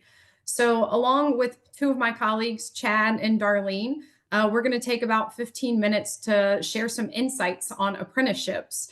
And I'm going to open the discussion with shining a light on what I personally believe is the foundation of starting or participating in a successful apprenticeship program. And that is ensure you have solid relationships with all of the stakeholders that are associated with the functioning program. there's a large handful of different affiliates that are needed for apprenticeship programs, and making sure you know who all those players are, it brings a lot of clarity, it aids in problem solving, and it really keeps the momentum going for a productive program. So get to know your reps at the Department of Labor or your state registered apprenticeship agency. Get to know the organization or the company that's providing the classroom training. Get to know your curriculum providers for your classroom portion of your training, like world-class providers like NCCER. And this might be a shameless plug, but get to know your local trade associations, because whether those associations run their own internal apprenticeship programs or not, they are going to have vetted and built the relationships with all the other organizations that I mentioned above, as well as relationships with the companies that are looking to hire, which really is the end goal, right? Attract the talent, get them equipped, and then get them hired at a viable company. And finally, one relationship in this lineup that I cannot stress enough is get to know your potential future apprentices. So Build Your Future is all about attracting that next generation of talent into the industry. The classroom resources, the eye-catching marketing pieces, the relevant data that's available, those are all resources that make it extremely easy for anyone to use as a platform to get in there and show someone what a viable option a career in construction really is, and then also what that pathway looks like and what's available to get there. So again, before all the logistics with apprenticeship, I highly, highly recommend set a firm foundation by getting to know the players first. With the right partners, all these seemingly wild bits and bobs, they kind of morph into gears that are then, reliant on one another, but they aid in continuing to keep an effective program in motion. So with that and keeping that in mind, I'm going to kind of turn the floor over to my friend and partner in workforce crime, Darlene Hart, because she knows a thing or two about running a longstanding successful apprenticeship program. So Darlene? Thanks, Courtney. Hi, everybody. I'm Darlene Hart, and I'm here with ABC Virginia. I've been here for over 20 years, and one of my favorite things about working here is just getting to know our apprentices and getting to know our members and just helping them out, day to day. I help our companies, and I help generations now that I've seen go through training and, moving on to owning their own companies. Two things that Boyd and Jennifer said that really speak to my heart. One was about being a tradesperson at your core, and the other was bringing women into the industry. I am so envious of the opportunities out there today versus 30 years ago, when we just did not have that pride and we didn't have that opportunity. With apprenticeship, there's a key word here. The key word is investment.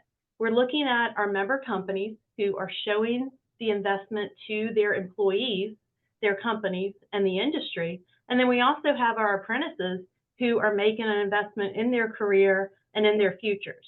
By definition, an apprenticeship is a program in which an individual is paid to learn skills and real-life work experience from an industry professional or craftsman with the promise of employment for that person.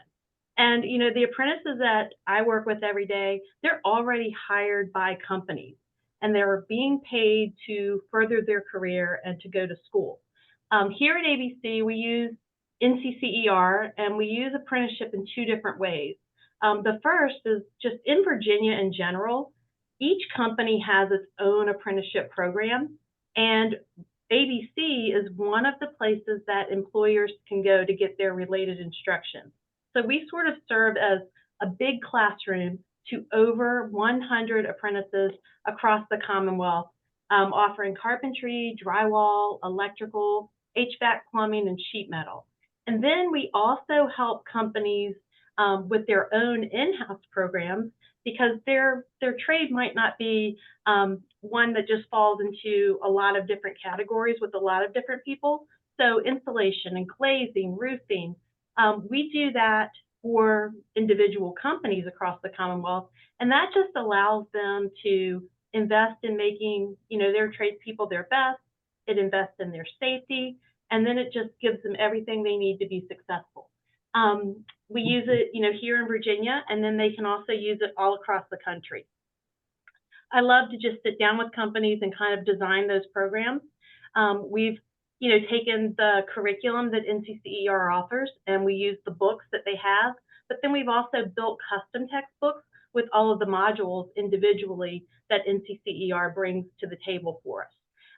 Chad is going to talk about high school efforts in a minute, but I just wanted to kind of touch on that a little bit because here in Virginia, we have also expanded the NCCER training to our high school students. And I think this question came up a little bit earlier in the chat, and Jennifer, answered it. But we use the NCCER curriculum with all of our high school CTE programs, and the students in those programs are able to get 1 or 2 credentials, depending on which topics or trades they're taking. And then that makes them more employable. So our employers can go in and say, hey, you've already got a year of apprenticeship instruction under your belt. You can come and work for me as a level 2 apprentice. And it just makes them more valuable to their company.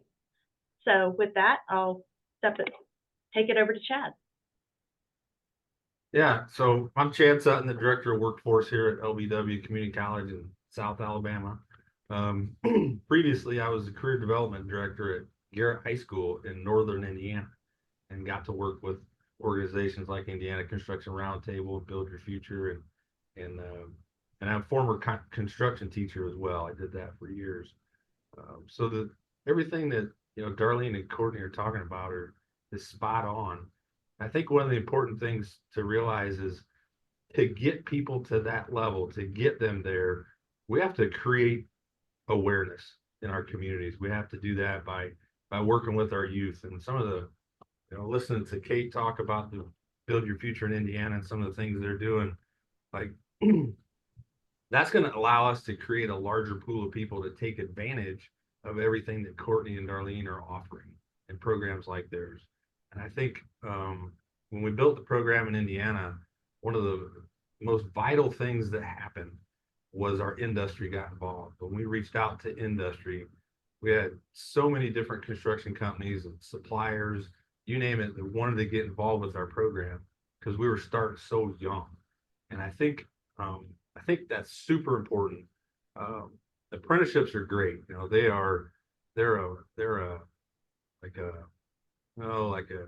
a workforce program on steroids. Like, it doesn't get any better than an apprenticeship when you're starting to build somebody's career that way.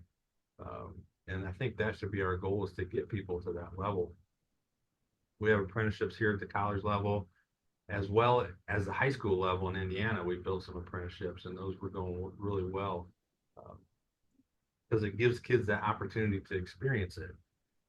One of the things I always like to say when I talk to people about this is there's a formula that I use when we were building programs, and I still use it today, building programs at the college level.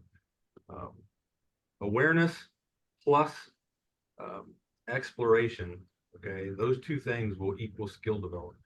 Without those two things, everything's just a shot in the dark. You're starting to get kids to do things just because an adult told them to. They don't have the chance to experience it. So I think anytime that people from the industry can get with your local high schools and elementary schools, and even elementary schools, middle schools as well, but to start that awareness piece so these kids can see who you are and what company you work for. And when their parents are driving down the road, the kid's going to say, hey, Mom, Dad, I saw that person came and talked to us the other day. And what you're doing is creating awareness in our youth. Without that, kids are never going to find out about these careers. I think it's super important. What Kate was talking about was excellent. That's where we have to go, I think, if we want to create that pool of larger people to take advantage of these amazing careers. Does anybody have any questions? Courtney or Darlene? There's two that popped in. The first one would probably be good for you and Darlene both. What is the biggest roadblock that prevents an apprentice from completing the program? Go ahead, Chad. You want to? No, go ahead. I was going to say, one of the biggest roadblocks that I've seen here was just the outside home commitment. Life has changed, and it's not just mom who's at home taking care of the kids, and the kids are more involved with lots of after-school activities and programs. So one of the things that we have done here in Virginia and with our association is we've switched our apprenticeship to day training, day school. So they really are getting paid to come to class. The classroom is their job site for a day, twice a month. They're coming in, or every Friday. So they're coming in and they're getting their training during the workday, which frees them up in the evening to be with their families and to be with all those extracurricular activities. Yeah, I agree with Darlene. The barriers in apprenticeships, that's what we kind of try and eliminate, because those are things that will cause people to, like you said, not finish. Hey, I just can't do it because whatever. There's all kinds of programs out there where students can get gas money, they can get money for tools, you name it. Those barriers are what we need to eliminate.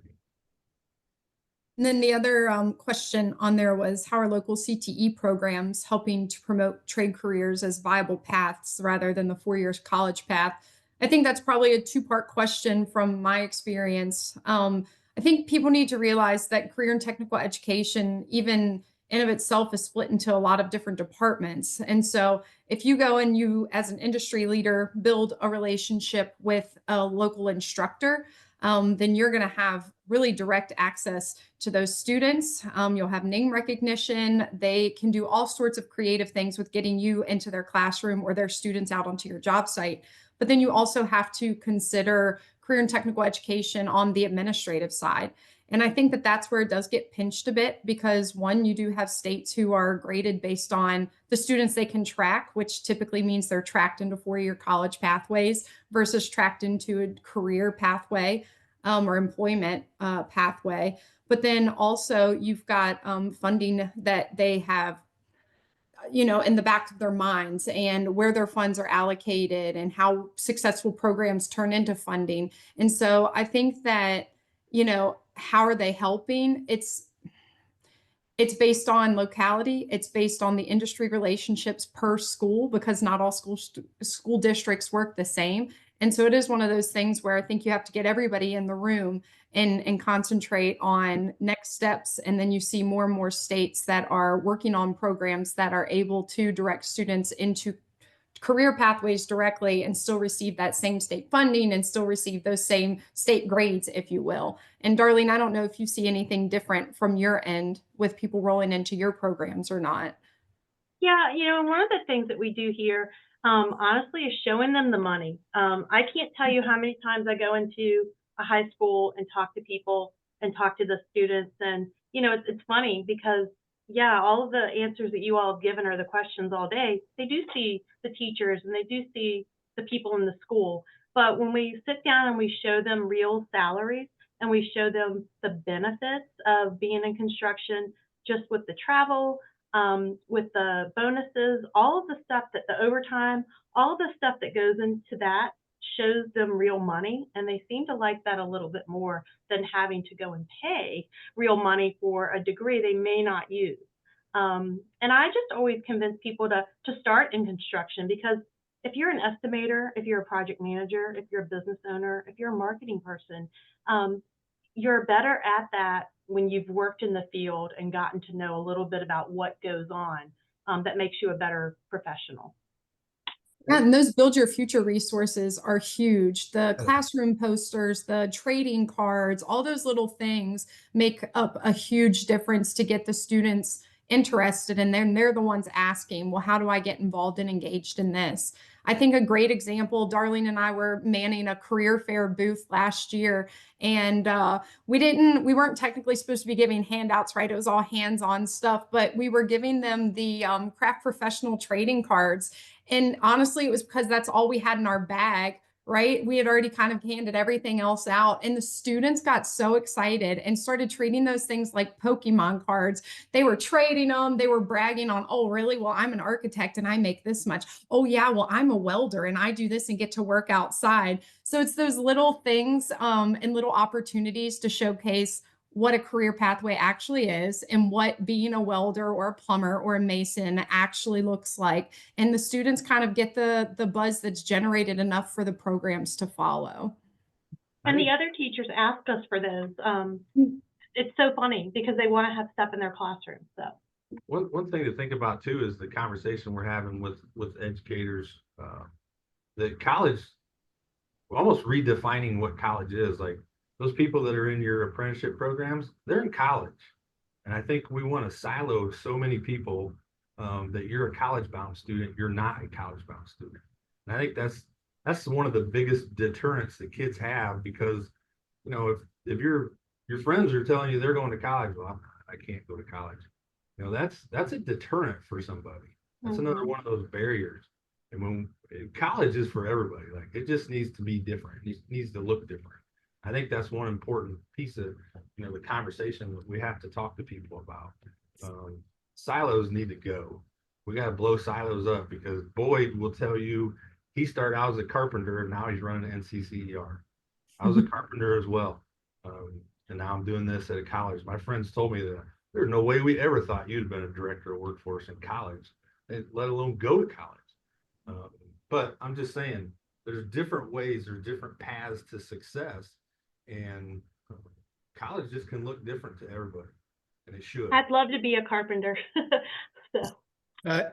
Guys, I tell the joke all the time about the electrician that went to the surgeon's home on the weekend and did some work and handed the surgeon a bill. The surgeon said, "Are you crazy? I don't make this kind of money. I'm a surgeon."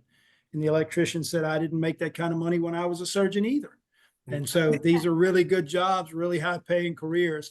There is an important question that Nancy Driscoll asks, and I'm going to put it out there, and then I'm going to ask you guys if we can connect with her, because in the interest of time, we need to keep this thing moving. But we'll send you that question. We'll send you Nancy's contact information. And I think it's a good question to answer, and then we can share it back out. But Courtney, Darlene, Chad, great job. Thanks again for the work that you're doing. Thanks for all that you do. Let's give all of our speakers today, guys, Boyd, Jennifer, Wilson, Reed, Kate, Courtney, Darlene, Chad. Let's give them a virtual round of applause for all the great stuff that they shared with us. Thanks to ISN and the team at NCCER for pulling this together. Now, we mentioned at the beginning that we got some really great prizes to give away. You remember that we mentioned we're picking 5 random winners to receive the BYF bundle. It's basically BYF and NCCER swag. You had to have registered by 2/15 to be eligible to win, but now it's time to announce our winners. The winners are Heidi Moreno, Falana Tiller, Natalie English, Jack Townsley, and Joseph Martin. You guys are the winners. Congratulations. The NCCER staff will be reaching out to you to make sure that they get your prizes shipped to you. Now, you all have a chance to visit the expo floor, to visit the virtual booths, to chat one-on-one with the exhibitors and collect the downloadable resources that are out there. All of this can be found under the expo in the upper right-hand side of your screen. There's an expo tab. Once you're there, you can click on the company logos to enter each booth and click on their photos to chat with them live. The presenters will be sticking around to answer any other questions you might have. If you have any trouble navigating the system, drop your concern in the chat, and one of our moderators will be glad to assist you. Now, I'm going to take 1 minute of host privilege here and just remind us all what we have in this construction industry and this Build Your Future program. I've said it a lot that I believe one of our country's most significant problems is the pockets of debilitating and sometimes dehumanizing generational poverty. It destroys hope, hope that I can be something. It destroys the hope that I'm smart enough. It destroys the hope that I can have a better life. This construction industry and construction workforce development can restore hope and provide a career. It's transformational and it's life-changing, not just for the individual who might be attracted to it and take the training and have a career in the industry, but for generations that follow that individual. So I'd say let's commit to using what we've learned and heard here today and the tools that the NCCER and BYF provide us, not to just recruit individuals into this industry, but to truly change lives. We're grateful for your time. We're grateful for your attention. Thanks for being with us today. Take advantage of what's left in the conference for the next hour, and we hope we get to talk to all of you again soon. Thank you, everyone.